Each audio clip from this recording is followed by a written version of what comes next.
Better HVAC financial statements, the balance sheet.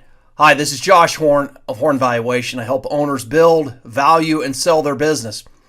I've talked a lot about the P&L or the income statement and how to use it to price effectively, get better gross profit margins, better overhead management, and better net income.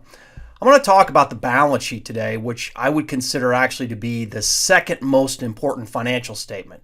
The first being the cash flow statement, which many of you may not even ever see, and is actually the key driver of value in a business.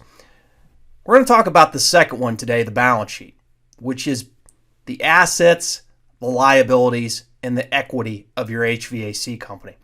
I'm going to outline some basic principles on how you need to be looking at your balance sheet and how you can use it to drive value in your HVAC company. So let's take a look at the basic categories in a normal HVAC balance sheet.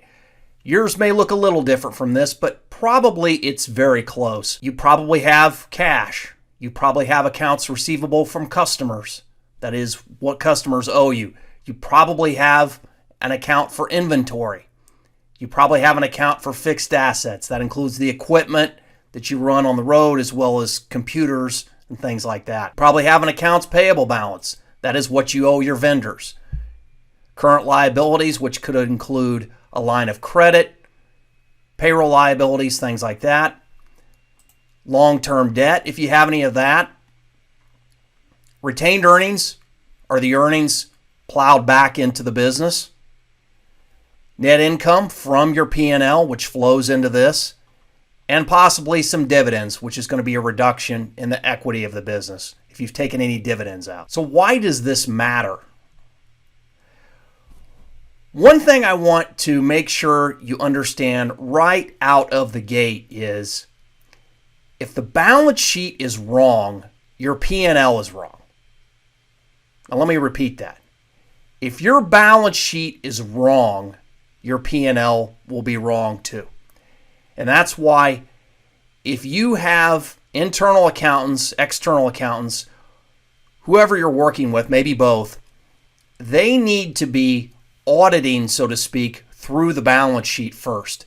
They need to be tying out these various accounts and making sure they're correct. Why is that? Let me give you a perfect example. Accounts receivable.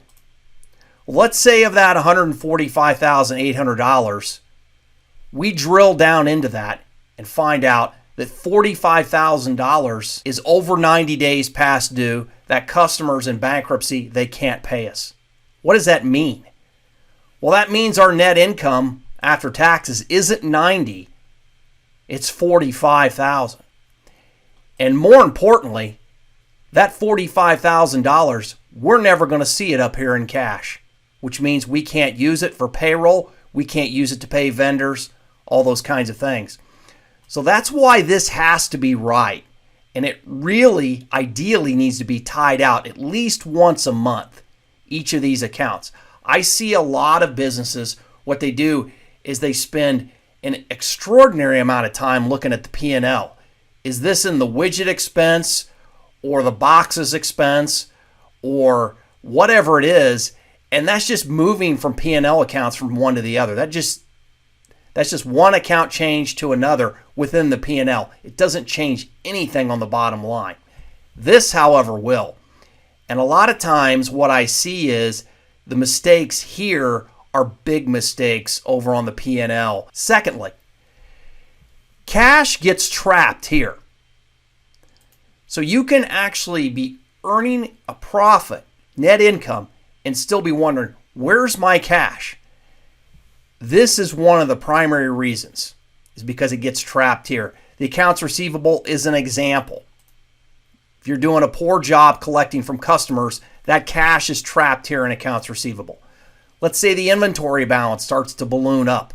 That's cash trapped here. If you have too much debt for the size of your business and you're not turning that into cash quick enough, that will be trapped in here as well. Final reason the balance sheet is so important, it is one of the best indicators of how well the business is being run, bar none. A lot of times if someone just hands me the balance sheet, I can tell how accountable the employees are and the managers and the owners throughout the organization, believe it or not. You can see very quickly, are they doing a good job with collections? Are they managing debt well? You can take a quick look and see if you have your current assets were the ones that you should be able to turn into cash within a year, and then you look at the current liabilities, and if the current assets exceed the current liabilities, that's generally a good indicator. You can do that in seconds. If the current liabilities exceed the current assets, got a real issue there. That means the business has either got to have a capital injection or grow potentially beyond what it has done up to that point to try to fix that situation. It can be a very difficult problem to solve. How much equipment do you have? Does the equipment, is it turning into cash? Sometimes it is, sometimes it isn't. A lot of times the balance sheet will be the place where that will show up. These are some reasons why your HVAC financial statements and particularly the balance sheet are so important and how to do it. Please get in touch with me if you have any questions about this. And remember, just a little bit of accountant's humor, the balance sheet should balance. If it doesn't, you've got an issue. Reach out to me on that as well. It does happen occasionally. Sometimes it's a software glitch. Sometimes it's something more serious. This is Josh Horn, CPA of Horn Valuation.